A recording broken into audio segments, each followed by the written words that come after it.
Good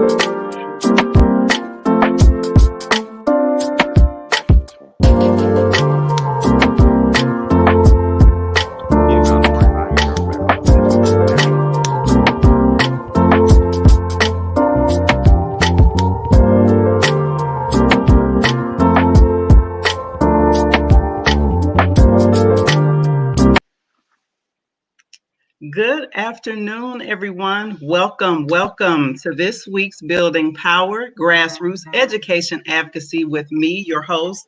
I'm Sister Zakiya Jabbar, and I'm delighted to welcome my brother, I consider a friend as well, Brother Killer Mike or Michael Render. Absolutely. How you doing, Zakiya?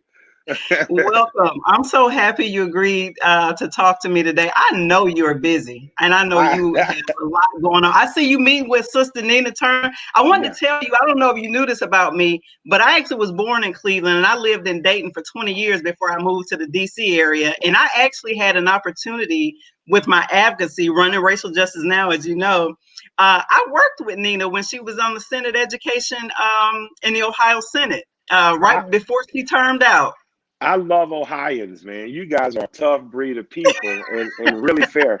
Outcast DJ, our Cutmaster Swift, is a Clevelander. He's from Cleveland, and it's like a big brother. He's truthful, honest, to the bone. And so I love Ohio. And John Brown is one of my favorite Ohioans. As we know, he definitely was for racial justice now. So that's right. I'm a fan of Ohio and what it produces.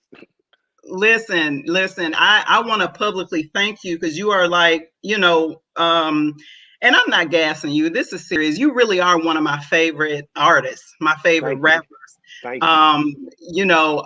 And for me, I take the totality of a person. It's funny, my son is 13 and we have this fight about who's the better basketball player. And he's like, this was before Kobe's death, unfortunately. I'm a LeBron fan, as you can imagine, from Cleveland. Yeah, I understand. And he's like, no, and I said, but look at all the social justice work that LeBron supports. Look at how the school he started, So I take all of it, and you are the same way. You have personally made sure that grassroots organizations who are really organizing in Black communities get the support that they need. And I want to publicly thank you for supporting Racial Justice Now, which is the organization that I co-founded, and is still very near and dear to my heart. And my husband and other staff continue to work for racial justice, particularly in education for Black children. So thank you, brother. I appreciate you for that. I know it's gonna be some people here that say I still don't like that Negro, and that's fine because when she said support, I just want people to know that means not only like public endorsing, but money. And I want to encourage. Right. I want to encourage more athletes and entertainers in particular. I like to encourage us to, when we get offered deals and when the company says, okay, we'd like to give some money to an organization, please direct that money to organizations that you know of, that are local. Right. So the big orgs are the big orgs, and we love the big orgs. But there's tons of regional and local organizations that could use us as well. So I'm going to keep doing that. I'm going to keep doing it. And you get it. And that's to me, that's touching to me because it's the local and the regional organizations who are closest to the issues. We love the national organizations, right? Absolutely, we love absolutely, them. Absolutely. But it's the locals that are closest to the issues. So anyway, thank you so much. I want to jump right in because I know you don't have a whole lot of time to spend with us today. You also have been very instrumental in supporting other Black institutions. And your most recent venture is the Greenwood initiative. And so many people are excited about it. One of my friends, because I posted that I would be talking to you today, one of my friends was like, wow, I'm still on the waiting list. When is the bank going to open up? I want to know more. So please tell the people, give them an update. They're listening. Okay, so it's a banking platform, right? So what it is, it's like a version of what a Chime or PayPal and stuff does for you on a very base level. It makes sure that people who are unbanked can be banked. So they're partnering with other banks, including Black banks, and what they're doing is making sure that people who banks exited, just like grocery stores left our community, and they left a desert, and people are dependent upon check cashing places, title loan places, and liquor stores. And that, when I was 20 years old, making $200 a week from AutoZone, that $200 was feeding me, my child, and my woman at that time. And if I had to use a check cashing place, that $200 just by cashing my check became $160. That $40 makes a big difference in the life of the poor working class. So first, we're going to make sure the unbanked are banked in that way. Next, the growth of the platform grows into home loans and car loans.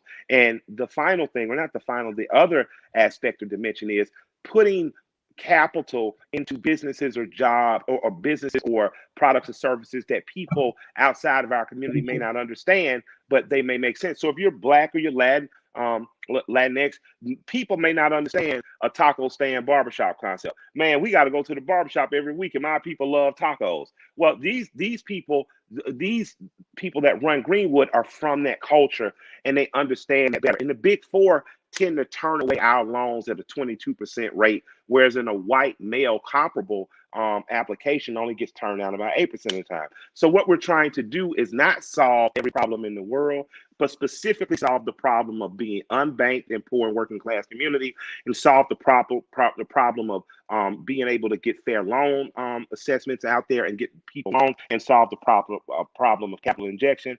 And just tell her, be patient, hold on a little while longer, like they say in church. We're happy that 500,000 people have signed up, and we look forward to halfway through the year, hopefully in the spring, top of summer, providing you guys with the good news that doors going to be open. But thank you. And I just want to tell people that are already banking Black, or already banking and conserving their funds, to continue to do that so you can bring those good habits to Greenwood.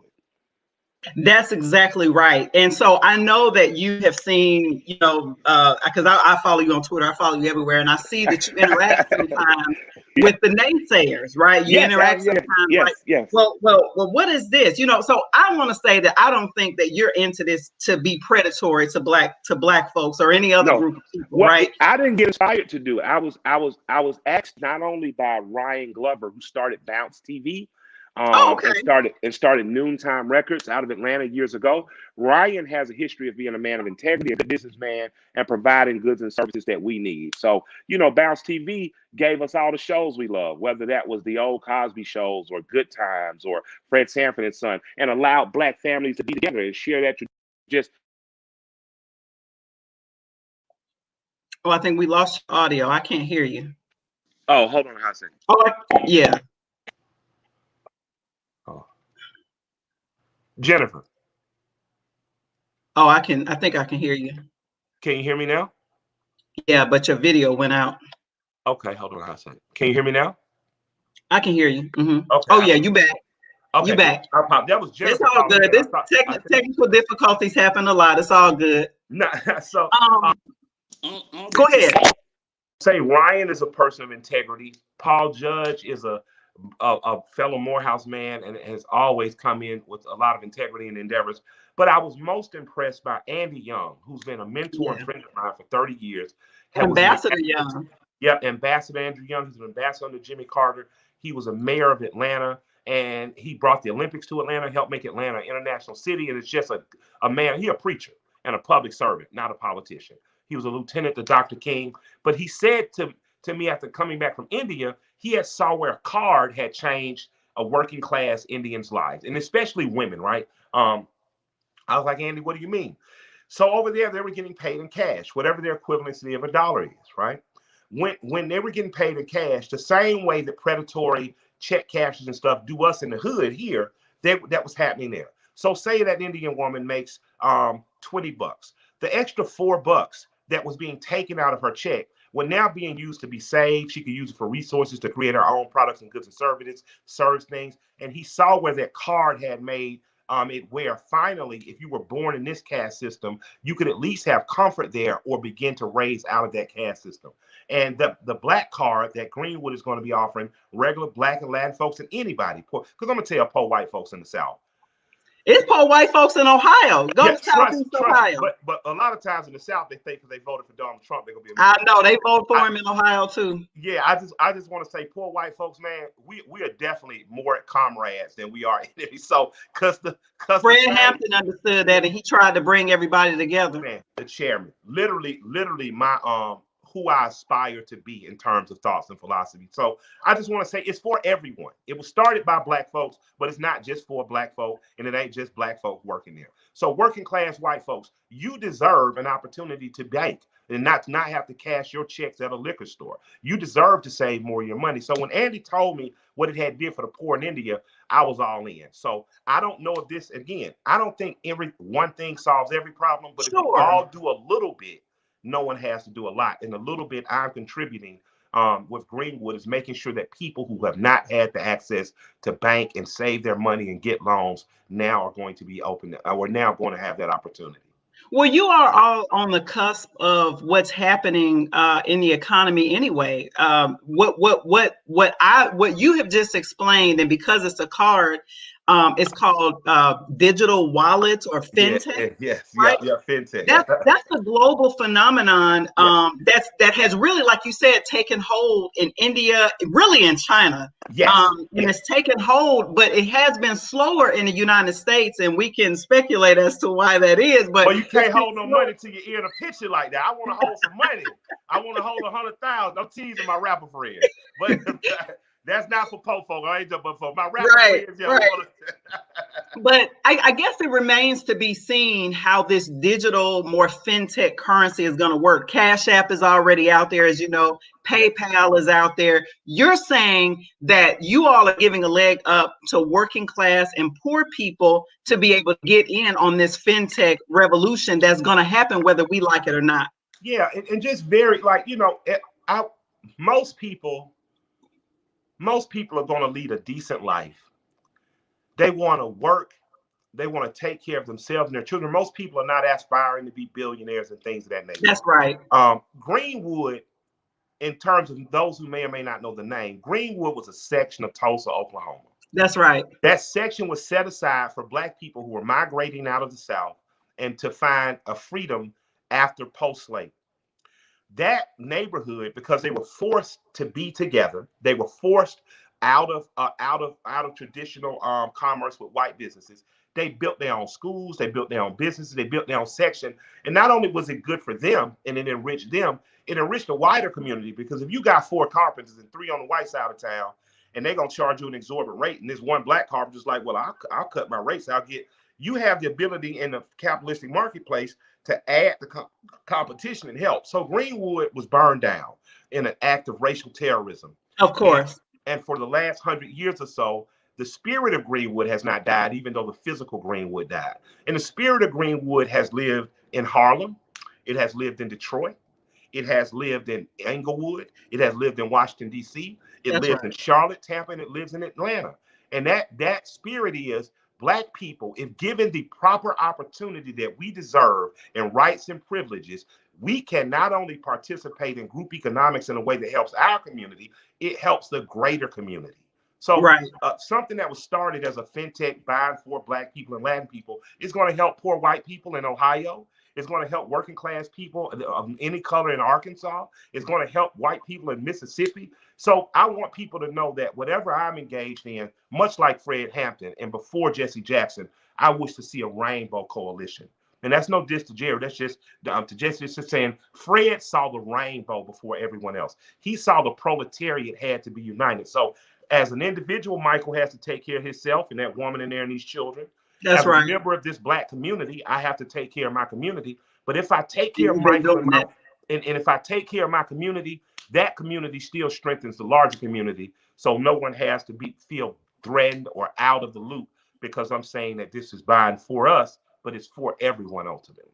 That's right. And ain't nothing wrong with buying for us. Black people are on the bottom of the economic ladder right now. We struggling. Absolutely. You know what I mean? So there's nothing, I don't want you to run away from that. I'm proud, that this is focused on a community that has been has been in economic deprivation for many years. And we know that it's been systemic, right? Absolutely. Some people, I know, like I said, I've seen on Twitter where it's like, well, it's Black capitalism. How do you respond to that? Well, I respond to it. I respond to it this way. Michael V. Roberts, who he and his brother became a couple of Black billionaires, right? He's a good brother, good man, a friend and mentor to me. He first time he came down to one of my barbershops, My wife and I own barbershops, and I that know, is yeah. engaging in capitalism. We own a barbershop called the Swag Shop, the Shave Room, Washing Room Shop, and we're a brand kind of masquerading as a barbershop. So you come in, you get your hair cut, and after you get your hair cut, you can get beard oil, grease, face wash, brushes, toothbrushes, mugs, t-shirts. So we're a retailer too. And he comes in and he looks around. He's like, this is unlike any barbershop I've ever seen. I'm impressed. And after we talk, he says, Mike, had you been born in a socialist country, you would have figured out making your way in a socialist country. Wow. Had you been born in a communist country, like you would have China, figured out making it way. He said, you, sir, happen to have been born in a capitalist country. And like a lot of black boys before you, you figured it out. yeah, your audio went out on us again. You still there? Security. Yeah, you back. You back. Okay, yeah, he said you were born in a capitalist country. So whether it was you,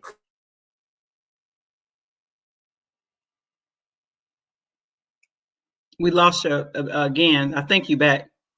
Yeah, I can't hear you. You talking, but I can't hear you.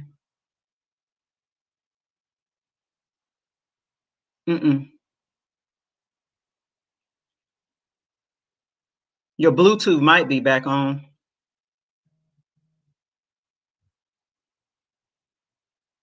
I can't hear you.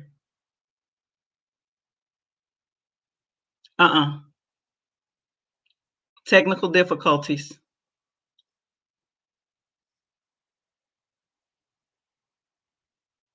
I can't hear you. If you want to, you can come out and come back in. I'll keep it going. Come out and come back in. We having technical difficulties with Killer Mike. He's gonna log out and try to log back in with us.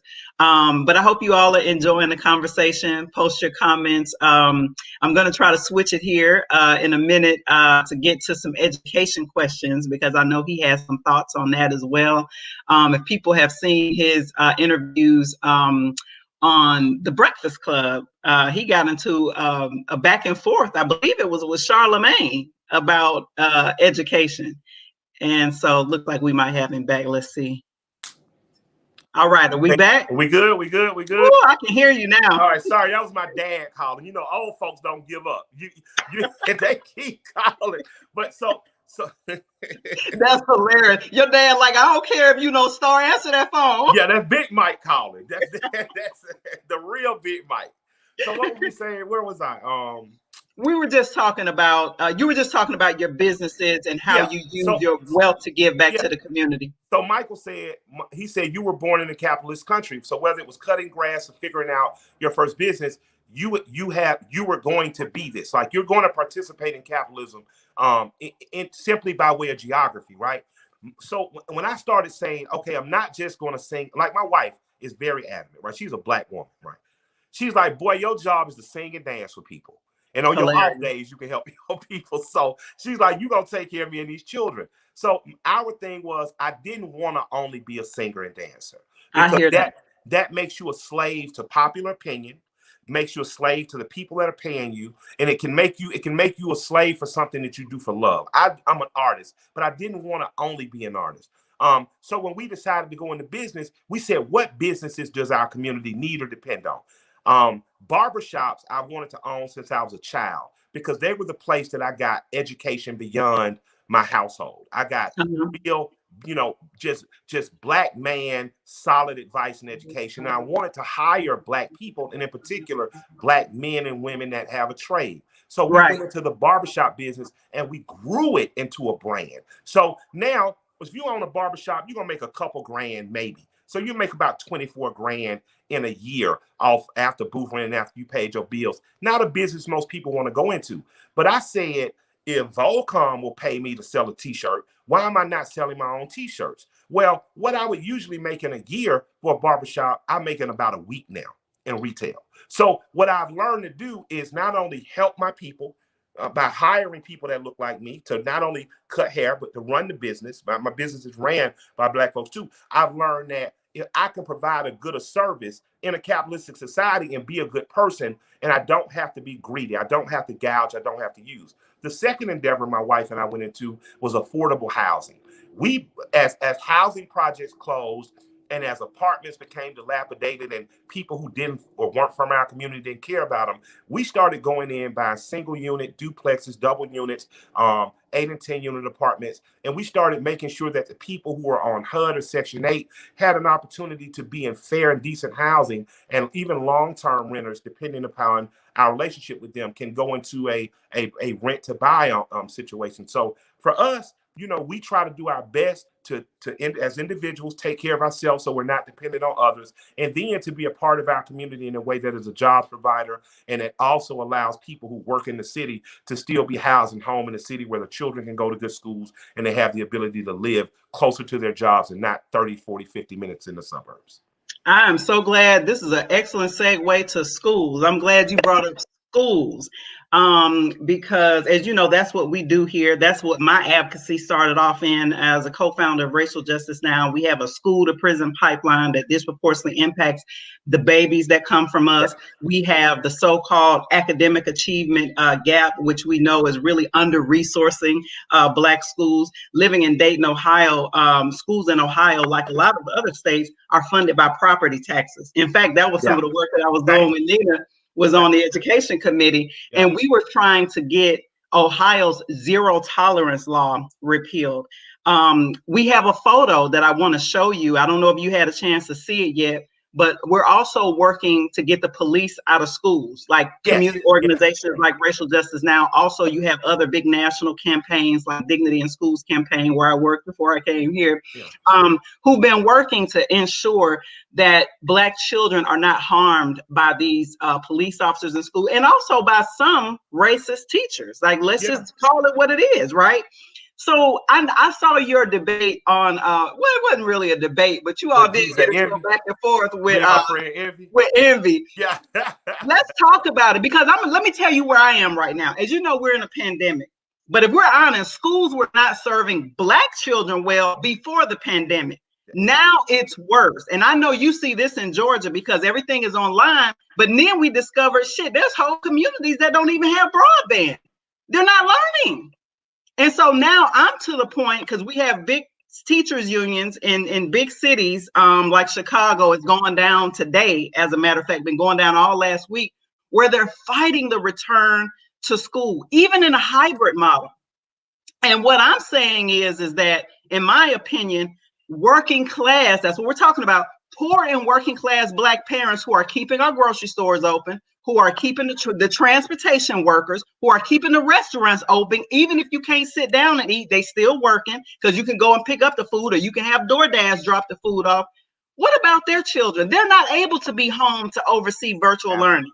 Their children deserve to learn as well. So I'm to the point where I'm like, you know what? This might be the time that Black people can strike and say, you know what, let me just have that per pupil per capita, because in Maryland, where I live outside of DC, it's $13,000 a head, and we're homeschooling my 6-year-old daughter, and it's cost some money, about $6,000 since school has been open. What is your thoughts on what's happening in education right now? So I was blessed that I grew up and I'm gonna tell people, Google a couple things. So I grew up in a neighborhood called the Collier Heights. The Collier Heights was founded in 1948. My grandmother moved there in 1952. Young girl from Alabama. It was founded by Black people for Black people. They found a section of the west side of Atlanta where poor white people were. They said, we will buy your property at a 30% markup. We will not argue with you. We just want a community that is self-contained and for us. Herman Russell, largest Black real estate developer, millionaire, Billy McKinney, congressman, the King family, Daddy King and Mama King lived there. Now, these were the people in the middle of the neighborhood. These were the people of influence and wealth. The numbers man, Mr. Cato lived there, the bootleggers, the shine runners. These people put clubs in their basement because they didn't want to go trying to fight with white folk about partying with them. And white people just listen, it's not against you. This is just saying this was the times. It was the depths of Jim Crow and apartheid.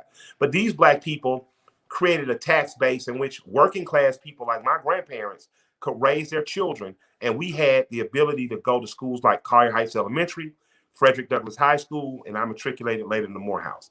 If it had not been for that mixed income Black community, I may have lived in some of the other Black communities that didn't have affluent Black people in them, and my education would have gotten worse. Now, Atlanta has 70% of our schools are named for Black educators and emancipators. Benjamin E. Mays was our rival school.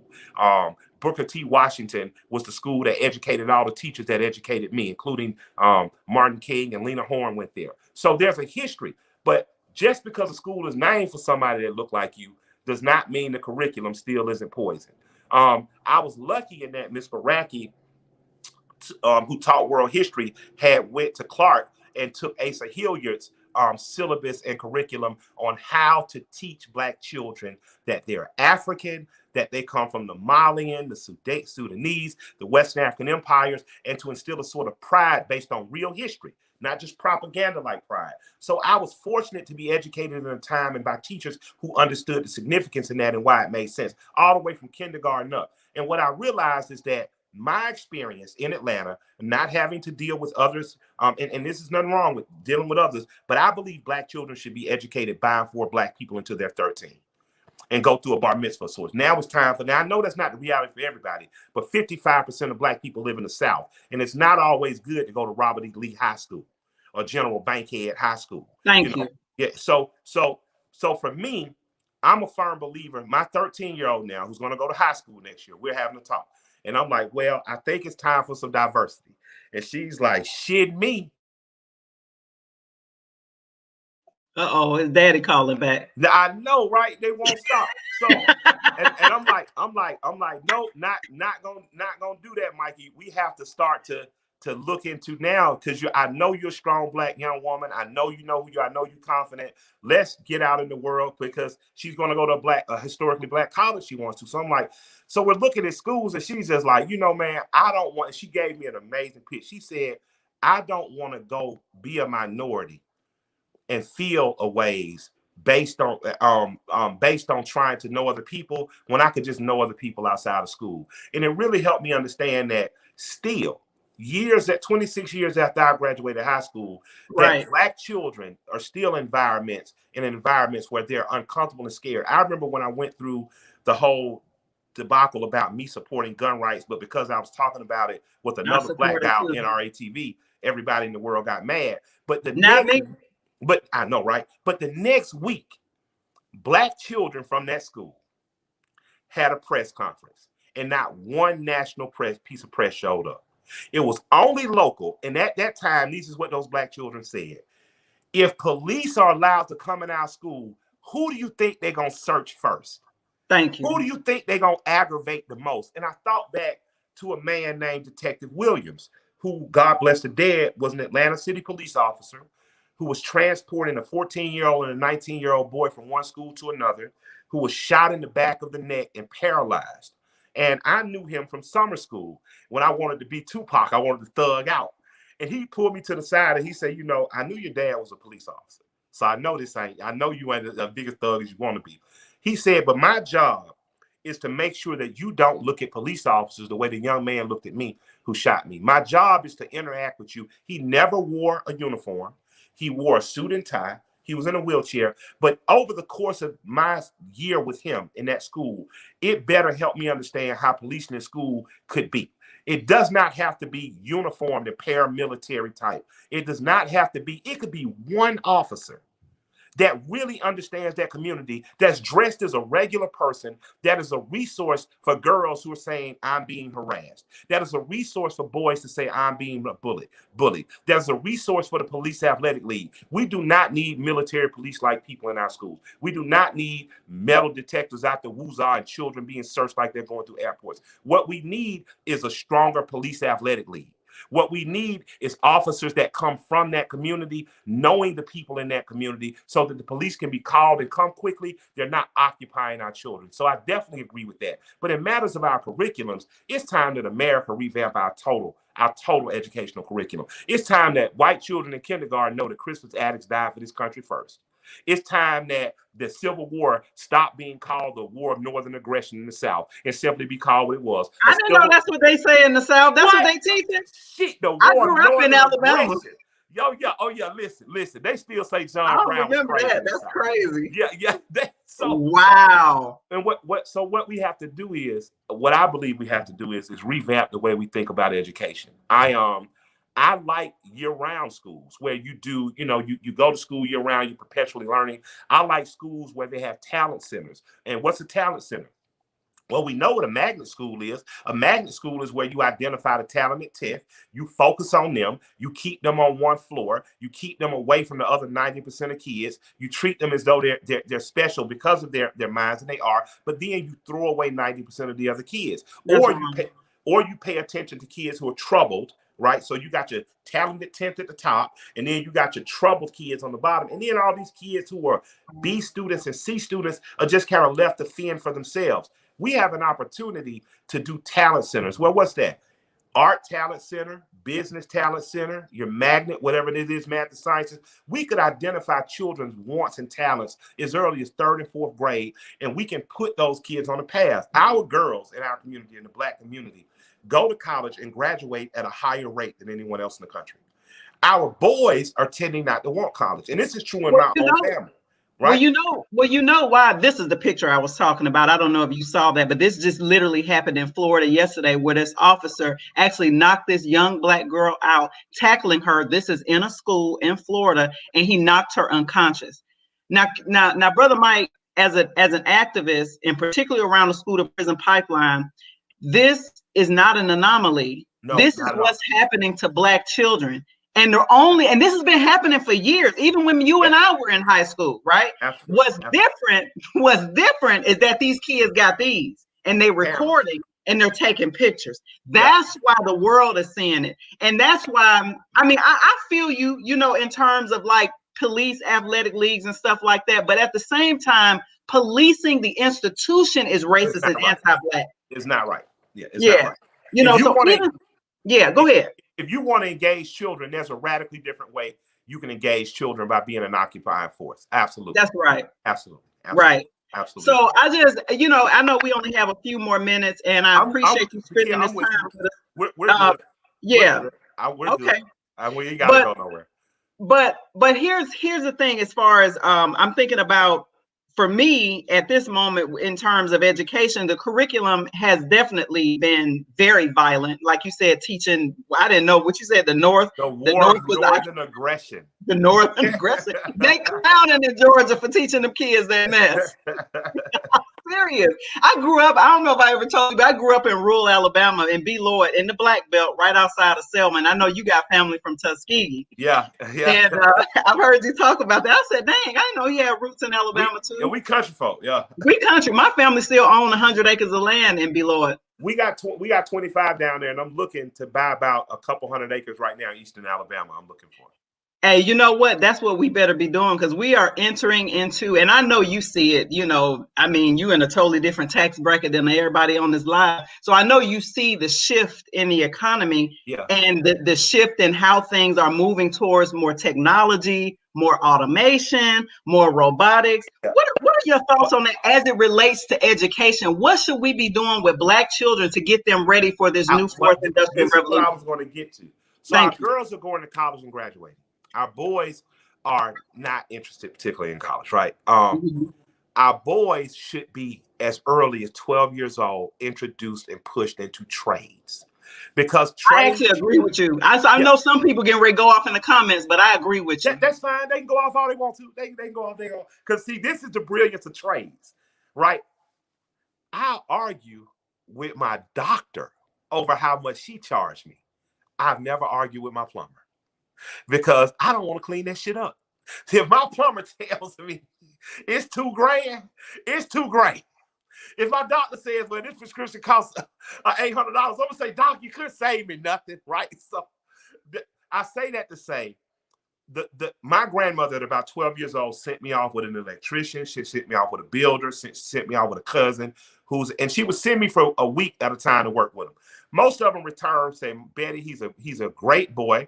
He has great conversation. I can tell he's book smart, but the boy couldn't work with his hands if he had to dig himself out of the ground. You know what I mean? So I was just like, okay. So I knew you better figure out how to own a business or something. But old people would introduce young men and women to trades earlier because they knew everybody wasn't going to go to college. And even the ones that went to college. If you went to Tuskegee University, then you knew the history of Tuskegee University. Not only those kids were book learned, they made the bricks that built the university. If you went to Booker T. Washington High School like my teacher, Mr. Johnson, did, not only did you learn how to become an educator, like many of my educators went to, he upholstered every chair in his house because he had to learn a trade. If you went to Frederick Douglass High School when I went, not only did you learn math and science, you learned mechanical drafting, you had wood tech or metal tech. We could introduce these things back into high school. And we could already be putting out young men and women who, after high school, are ready to go into jobs that pay in excess of $70,000 or better. Well, Michael, what about educating the whole child? Yeah, I'm going to have you in this metal class. I'm going to have you in this wood class. And a part of this class is you're going to have to read the autobiography of Malcolm X.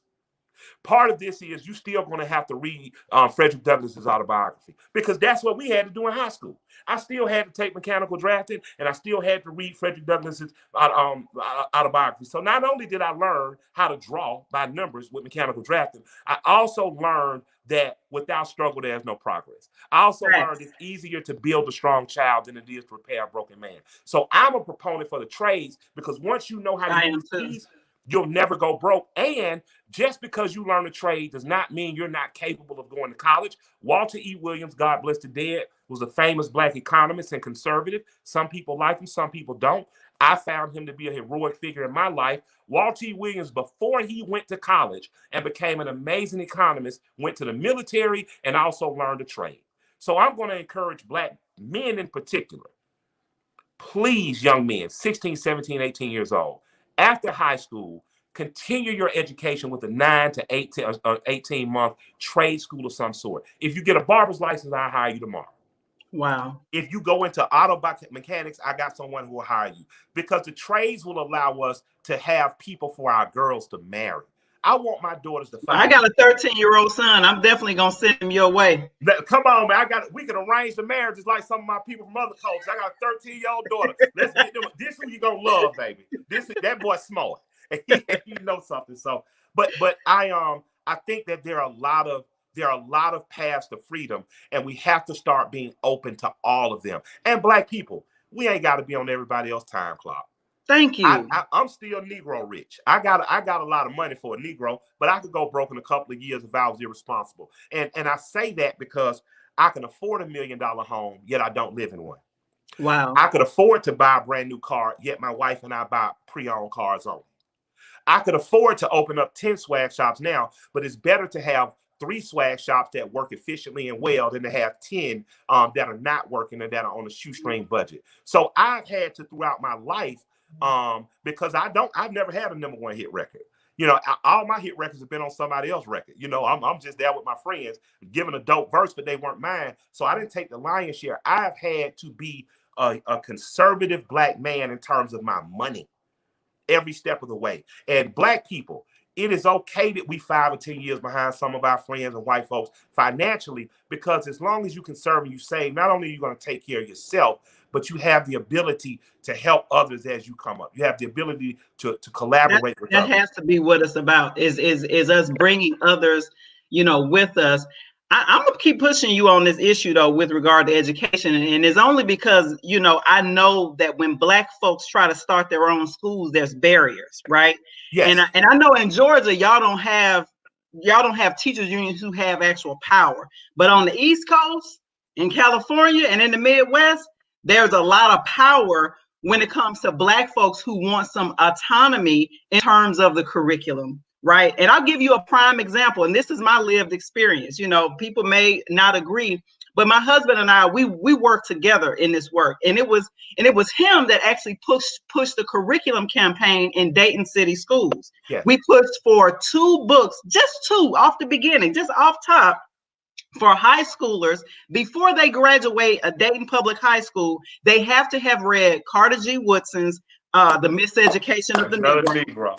Come on. And then they had to read Booker T. Washington's Up from Slavery. Now, the school board agreed, because we had a majority Black school board, and we had organized enough community power in Dayton to say, we're going to hold you accountable, school board. We elect you, but the teachers are driving in from the suburbs. They can't vote for you. You feel me? And so let me tell you what happened. Once the school board passed it, the teachers came back and said, we don't want to teach Carter G. Woodson's. It's going to cause the young people to think bad of us. And they actually had to go back to the table to negotiate because teachers union have that kind of power. So to me, here we go. And so to me, we have to begin to start talking about, especially in this COVID moment, because now they're fighting to keep the schools closed a lot of times.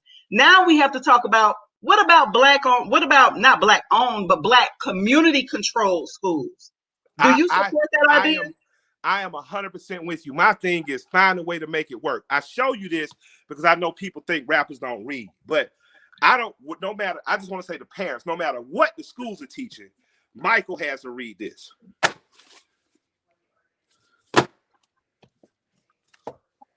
We got more. Oh, yeah. Black Labor, White Wealth. I got that one too. The Ruins of Empires. Okay. Please get that one. So what all that to say, absolutely, I'm in agreement. If they're going to pass laws to say, well, you can do charter schools, you got to be like my homegirl, Ananda Brown, who started her own charter school that was black-based. And just like that's in Atlanta? It's in Atlanta. Just okay. Like, or my brother, who got communitybuilders.org. So if they're going to send out laws because they destroyed a great high school in my high school.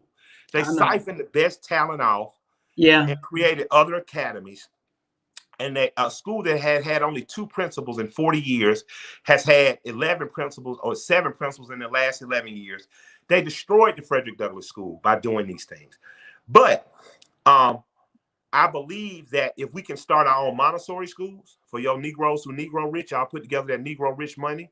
I believe if they're going to have charter schools, then we should take the helm of our charter schools, and we should have in Ohio the option and other places of having black charter schools. And again, it's many paths to freedom. And people are asking what freedom is to me. Freedom to me is the ability to move in a powerful way without interruption from systems and other people that have direct control over you. Freedom for me is waking up to decide where and when I want to go and not having to second thought going there because of other people's power. Freedom for me is the ability to grow my own food. And this is just me. This is just a country boy who family from Alabama and rural Georgia. I don't want to pay the government to fish. But amen. You have to because they want to keep the lake. I know. You got to have a license to fish. I was tripping about that. Hated that. But if it's going to keep the lake clean, I'll pay that. But I don't want the government to say I can't grow food and sell it in my neighborhood. Right. We bought all our groceries off a food truck. When I was not all, but we bought our produce off a food truck that a black man grew in our community. So freedom for me is being able to hunt and fish, being able to grow my own food, being able to know and not have government interfere in my day-to-day affairs. Freedom to me, in a lot of ways, people would actually think me libertarian because I just don't want the government in my life that much. Community control. Yeah, I like that. Control my own, exactly. For me, that's what freedom. So for me, when I say there are many paths to freedom, to black people, we've never enjoyed even the freedom America promised us in the Bill of Rights, the Constitution. That's why I'm not big on gun law. I don't need another new gun law introduced because I've only been free 57 years to enjoy what rights I have. So, you know, I'm sure my nuance on freedom will grow as other people educate me. But for me, my granddad's stance on freedom was fine for me. The census came to our house. He says, a man and a woman in here. This is how old we are. These are our grandchildren. This is how old they are. And when they tried to ask him another question, he slammed the door in their face. Right. Because he said they don't need to know no more of my business. And that's when I started to understand freedom is freedom from control, freedom from other people imposing their power. Like whether it's from the left or the right. Exactly. Yeah. Black people get confused. They like liberal control. I don't understand that. I don't want no kind master. If you got a kind master, kill that motherfucker. Look at my shirt. It don't matter to me. Hey man, I love progressives. I have no problem with it. But at the point y'all abandoned Nina Turner, you abandoned me. That's right. What I'm saying? So if you want to stay down with me and me to keep pushing your line, push Nina. You know, that's right. So you should want no master. That's right. You should want no master. Freedom is self-mastery. Freedom is being able to decide the course of your own life and action yourself, so long as it does not impose and infringe on others. That's freedom. That's right. And that's right. And for Black people, we have been freer in this country at times where we were isolated and just had each other that Ooh, we. you getting ready to get in trouble for that one. Well, I have to be honest. I have to be honest. And I'm not being dishonest, and I'm not just I saying. know. I'm not just saying some shit a stone rapper thought of at 12 in the afternoon. My grandparents were 45 and 55 when I was born. So I was educated by master teachers. You know, my grandfather, they just allowed the we were baseball fans in my household. God, rest in peace to Hank Aaron. Oh Yeah. man, I loved Hank Aaron. And I Yeah. talk about, the home run hit. And my grandfather loved him also, but there'd always be a twinge of pain when he talked about the big leagues. And I'm like, Granddad, what's the problem? Like, what you talking about? It's the Braves. And he said, what we lost in the Negro leagues we'll never get back. That's right. And I used to be like, what are you talking about? Like, we didn't have this kind of money. We balling. And what I didn't understand at the time was Big Josh Robinson, Satchel Paige, all these players that got left out, that they just allowed their stats back in, right? They just allowed it. Like for 100 literally, years, for 100 years, we don't want you to compete with Babe Ruth or Ty Cobb or none of them. But now that everybody's dead, thank God Hank Aaron lived to see that. Now that everybody's dead, though, we bring it back. But what my grandfather was telling me is I didn't understand what we lost. After he and my grandmother died, my aunt told me about what Sundays were like in the country. And I was like, what was Sundays? She said, well, we go to the baseball game and we stay out there 2-3 hours. We see the players, people would buy food, they exchange in goods and services. She said it brought a whole economy through Tuskegee, Selma, Birmingham, Huntsville, Atlanta, Macon, Savannah. She says when we lost the Negro leagues, we lost in hotels. We lost diners. We did. I didn't understand we got decimated. After Birmingham's bus boycott, Montgomery. after the Montgomery bus boycott, I didn't understand that there was a black bus company there. They had smaller buses, didn't have as many routes, but they ended up going out of business. Because we integrated our dollar so totally that we started to segregate our dollar from one another. And that's something that now that we've made that mistake, I think we can correct that mistake. We can correct that mistake by purposely participating in things I introduced in my TV show called Black Friday. There's a young woman named Symphony who was a customer to the shop and now is going to take a leadership role in the shop and helping us produce content and stuff. She has never let me forget Black Friday. She said, you said that shit on your TV show, we going to do it every Friday. You're going to find a restaurant to support. And I'm really into racing in cars. I went to a National Hot Rod Racing Association event, a drag race event, and a white woman found me. It was one of the announcers' wives. She came up, she said, Michael, I just wanted to let you know, sometimes it's harder than others, but every week I make me and this man go find a black business to support. She said, because that's the least we could do. And I started to understand that wanting a Greek town, a little Odessa, a Chinatown, or a Koreatown for black people is not wrong. It's not segregationist to say I don't want to shop with other people. But nobody has problems with little Koreatown and little all these other kind of towns. That's what's so weird to me. But as soon as black people say we want that, oh, you black capitalism. Oh, you separating. Yeah. I don't get it. Hey, and you get it from both sides. You get it from both sides. Yeah, because your brothers on the left to say you're a black capitalist, but you like, brother, you're walking in a 7-Eleven buying a Coke. I just want you to buy a Coke. I'd be like, okay, so those of y'all against black banks, where do you currently bank? And who owned the bank where you bank at? I met one brother with a pocket full of gold coins, and I had to look at him and say, okay, you got a point with him, because he didn't care to pay for money. But I think, again, guys, as we figure it out, it's just going to be a nuance to it. Nothing is absolute, because I've been around the world 4 times. I've been in socialist countries. I've been in communist countries.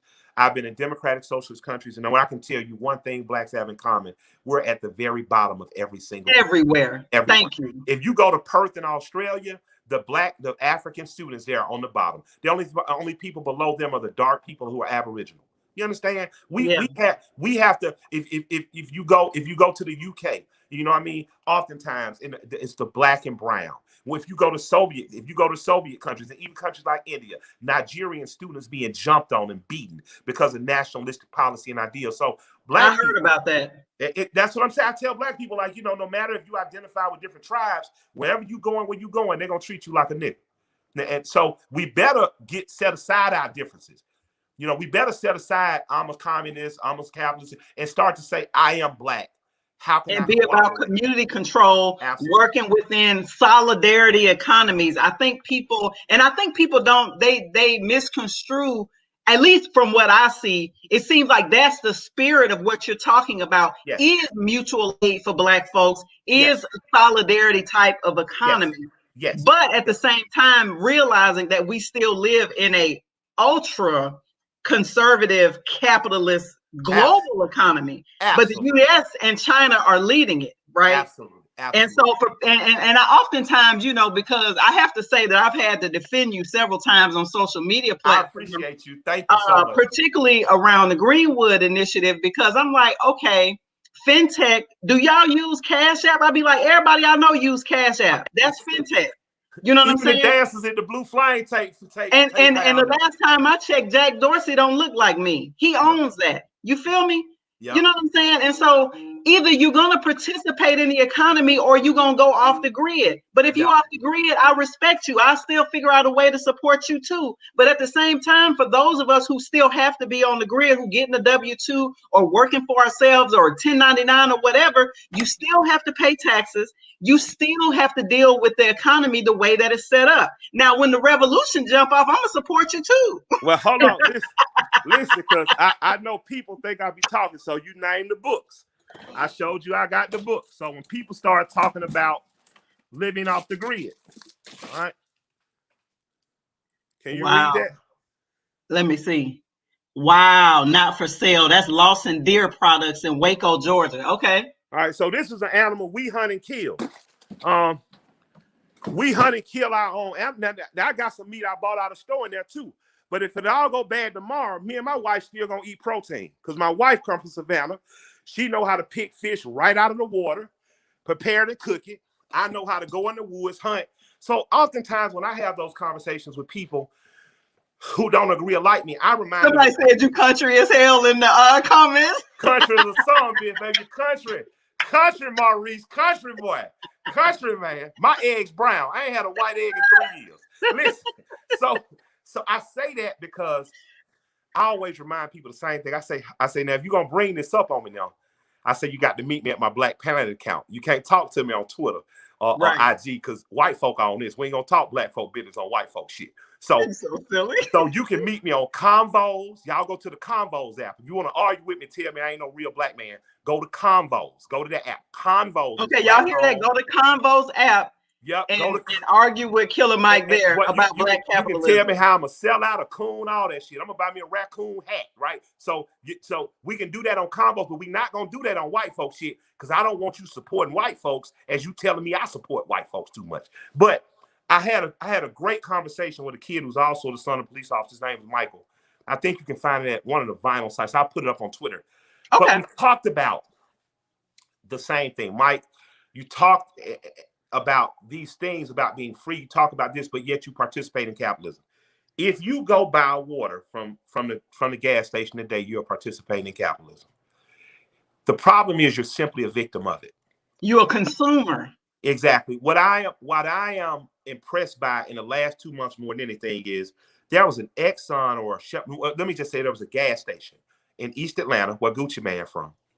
And that gas station's owner was a brown man of another nationality who had began to call us niggers, call our women's bitches, and just disrespecting our community. That brother stepped up and protested his ass out of business and is now putting together a group of people to buy that business. My grandmother, when we were children, would only go to the Exxon that was by my high school because it was owned by a Black woman named Barbara. Very small things like that. We need more Black business owners because if I'm going to support an Exxon, let it be an Exxon by the people who look like me, who I know are going to support the Little League team. Let it be the Exxon where when we need potato chips for a high school cookout for the kids that have raised their grades from C's to B's that are going to donate. Let it be for me because we're not going to radically change the system unless you want to go off the grid. And as I was talking to this young man, I asked him, do you grow your own food? No, I don't, Mike. Do you hunt and kill? No. Do you own your own business? I was like, so actually, you are actually more dependent and giving more to the system that oppresses you than I. You look at my freezer. I have meat that I killed that is in my freezer that I'm going to eat. And if I can't eat and all my lights go out, I know how to make a fire in the pit in my yard. We need to make sure, and my wife and I started a 501c3 called Man to Mansa that specifically does this for Black boys and Black children, that lets them know all the skills that my grandparents and her grandparents gave her. Because if a revolution ever really comes, you're going to need more than guns and bullets. You're going to need medical training. You're going to need food prep training. You're going to need food growth training. You're going to need hand-to-hand combat. There's so many things that we have to think about past the arguments on Twitter. So I can accept people disagreeing and arguing with me, but some of the same Black leaders that came out against me talking to a Black man on NRA TV 2 years later was saying, you know, my life has been threatened by white folks. Mike, I want a gun now, and I don't know what kind of gun to get. And I said, well, why didn't you say this to me publicly versus the fucking DM? Because it's nothing wrong with saying I was wrong, I had to change my course. Or it's nothing wrong with saying I learned different. So with Black people, if we want the revolution to be in an instant, it can. I agree with you, Zakiya. I would like all Black essential workers to not show up for a week. Yeah. So we'll show you. Solidarity strike. Yeah. Let's just stop for a week. Every Black truck driver, every Black dump truck driver, every Black waitress, hostess, every Black nurse don't show up tomorrow. In the South. Now, I don't know about the North, but in the South, if every Black nurse didn't show up tomorrow, this shit would stop tomorrow.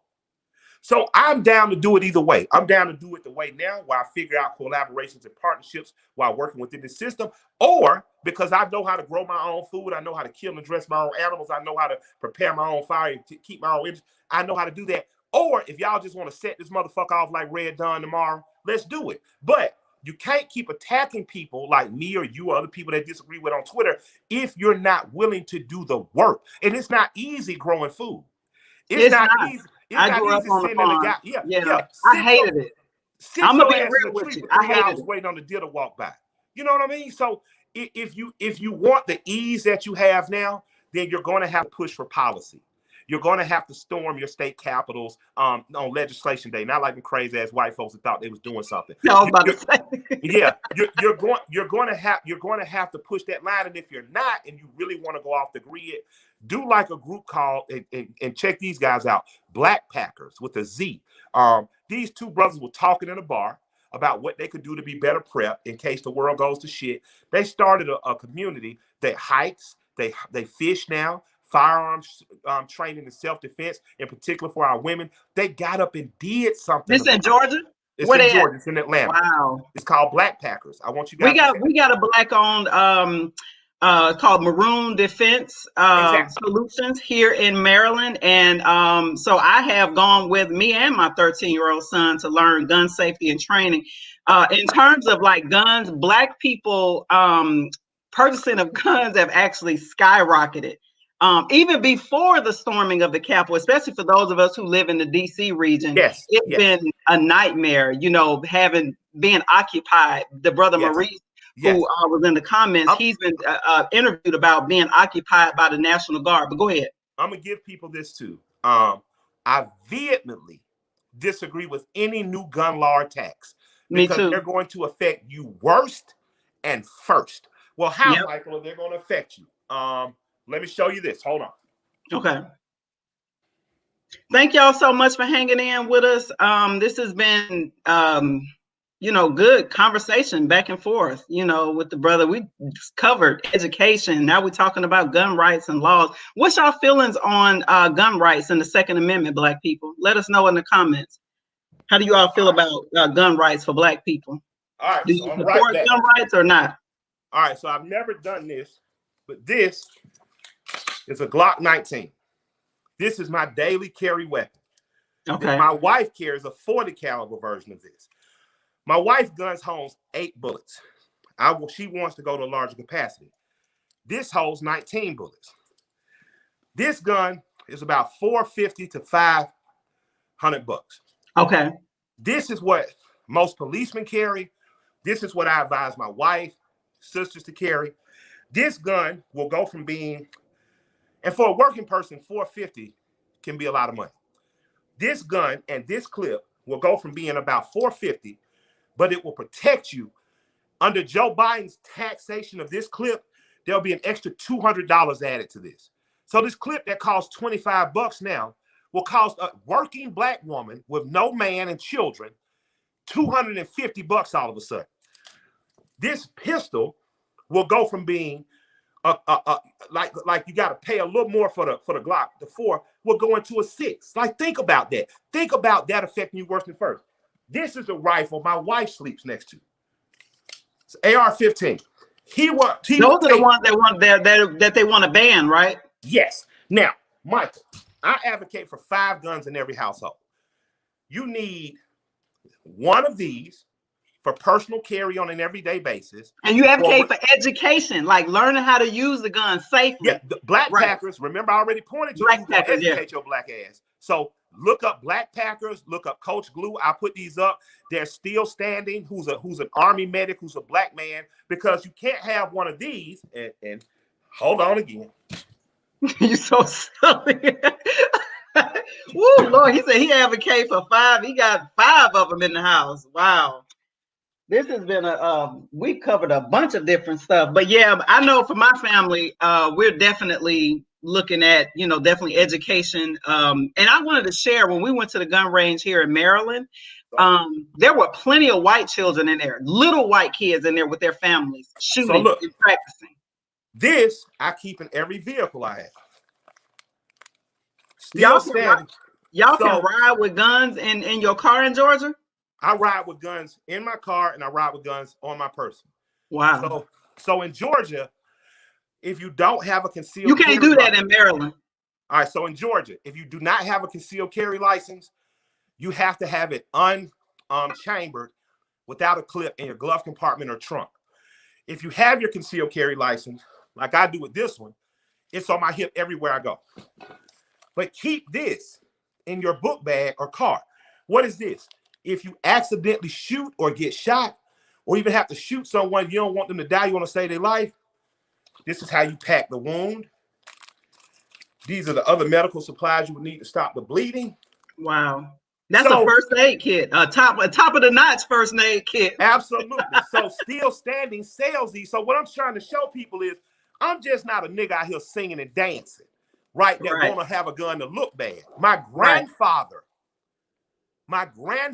taught me firearms use. My father. If they from Alabama, I know they taught it because my family did the same thing. Yep. So back to the 5 guns. You need a revolver and a semi-automatic for daily carry. You need a shotgun to protect your home. If anybody should kick this door in, my wife knows to barricade herself in the bathroom or the bedroom and have that shotgun ready. You need a bolt action rifle. That's 4 for killing game, deer, large game, even a coyote trying to get at your dog. And you need this. And people ask, coyote trying to get at your dog. We got coyotes. You so country. People ask, why do you need this? And the AR-15 is in defense of tyranny, against tyranny. And if you don't think that government can be tyrannical, you have not been alive the last 4 years. And that's just simply what it is. I want every right every white man has ever had in the South I grew up around. And I'm not willing to give my rights up only 57 years into freedom because. Oh, your dad calling back. We lost your sound again. I think you came back. Go ahead. Yeah, I've seen by 10 million people, 10 million more people voting for Donald Trump. This country is not progressed. This country is not progressive. And if I'm going to take care of myself, it means every step of the way. I'm going to have to take care of my food. I'm going to have to take care of defending myself. Just like I'm fat and I eat less calories and exercise more, I got to take care of my personal health. It all comes with it. This isn't about bravado or machismo. This is about Black people. Ida B. Wells said the Winchester rifle deserved a place of honor in every Black household. This is the modern day Winchester rifle. And that's just what it is. And I've never shown my guns publicly, not even on the gun channel, just with you, because I need Black people to understand the importance of freedom is being able to take care of yourself without the interference of others having power over you. It is the ability to collect rainwater like my great grandmother did. It is the ability to grow and harvest your own food like my great-grandparents did. It is the ability to hunt, fish, and take care of yourself like my grandfather did. And it's the ability to create goods and services to sell in this market like my wife and I do. It is not the ability to complain and then depend on the same Come government. on. Come on. Come on. It is not the ability to say, well, this person is a tyrant or this system is systematically racist, yet I want to give up my rights to gun ownership. You know, I don't understand that. Me and you on the same page on that. I'm sorry. You call me a conservative, call me a whatever, what you say, what they call us coons and everything for believing in gun rights. I don't support, and I live in a liberal area. Like you see some of the comments, like what you're able to do in Georgia because of those gun laws, you going to jail in DC. Yeah. Legally. Like you can't even legally carry. You know what I mean? And in Maryland, they got you going through a whole bunch of stuff. Like you have to be a business owner. You have to do this. You have to do that. You can't just legally take a class and walk around with your gun on your person if you don't meet 5 categories in the state of Maryland. And guess what? They gonna make sure niggas miss a category. And I don't care what people say. Someone said Michael. Crazy. They said Michael.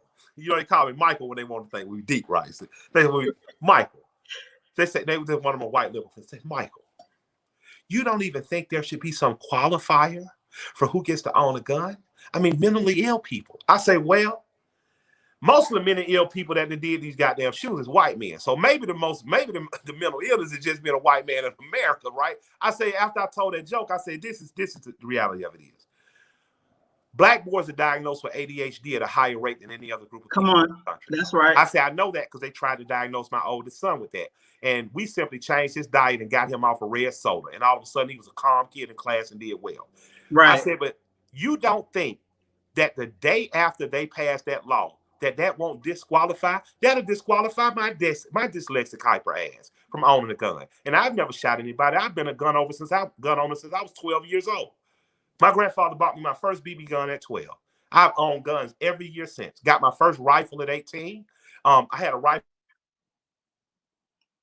Your daddy, like, answer this phone. Yeah, he gonna have to long. But all that to say is we need to enjoy our full rights. We have a right for good education. And if that means we need to create our own schools, we need to create our own schools. We need to do it. Yeah. My mother took a rifle class in the same high school I went to. They had rifle classes in schools? Yeah, and I'm gonna give you this. This is not a defense. This is not a defense of that organization, but this is the truth telling about that organization when it was used effectively by our community. Robert F. Williams, who was an amazing organizer. Guns, yeah. Negroes. I have that book too if you want me to go get it. I almost showed it to you just now.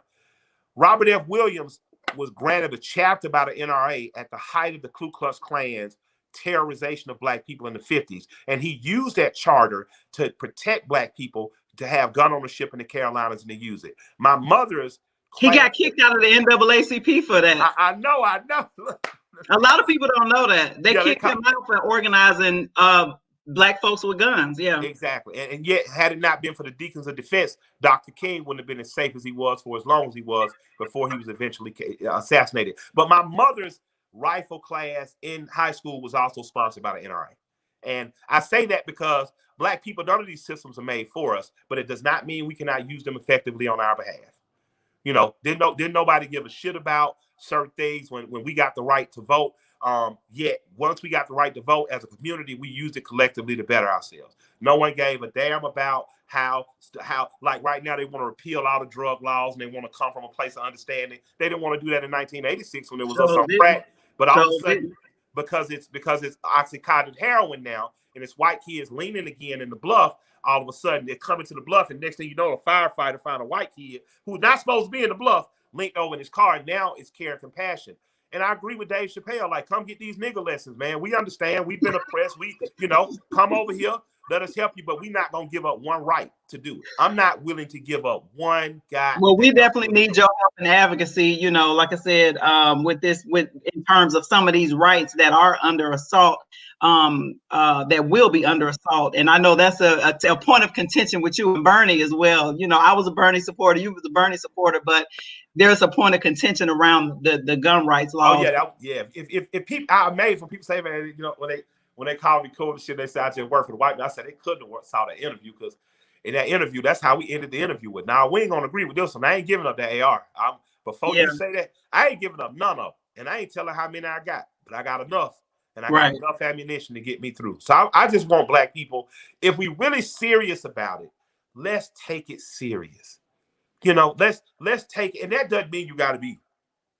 Just means that you have to have 10 gallons of water in your garage. It means you have to have a deep freezer with meat in it. It means you take an opportunity to take your crazy uncle up and say, yeah, I'll go fishing with you. It means that you join a community garden and you actually learn how to plant something, because you're going to need these skills. You need those skills. Yeah. Yeah, I hated every chore my grandma. I hated it. I hated it. But now that I'm a 40-something-year-old man, I understand. And I appreciate them for it. You know, I understand too. I done forgot some of that stuff. My grandma had me planting peas. I remember a bushel of peas. I would have to sit down and shell with my grandma. You talking about depressed at 7 years old? Look, they had a dress. They had a big dress. Yep, had a big dress with a bushel of peas, and that was our dinner. That was our dinner. And there were literally chickens out in the front yard, all around the house. And sometimes my grandmother would be like, okay, go wrestle that chicken up. And I would see how she would kill the chicken, put it down in boiling hot water, and take the feathers off of it. I lived that life too. A lot of people don't know I grew up in rural Alabama. That's real. Famous Killer Mike story. I have asthma, so I'm sickly. I'm Kari, right? As they say in the country, he Kari. He one of the sickly children. All the healthy children are at my grandmother's pond, and they're swimming and having a ball. And my great grandmother, my big mama, Truzella Blackman, she keeps me at her skirt hem, because she don't want my little car ass to go have an asthma attack and die before my grandmama get back from Montgomery. I'm out there, and a dog hits across the yard and gets to the chicken. I run in the house and say, Big Mama, the dog's at the chicken. This woman comes out. So imagine like the Muppet Babies. You just see her hem. My head is about right here. She pulls a 22, pow, shoots the dog in the hip. The dog skirts off. I'm like, oh, shit.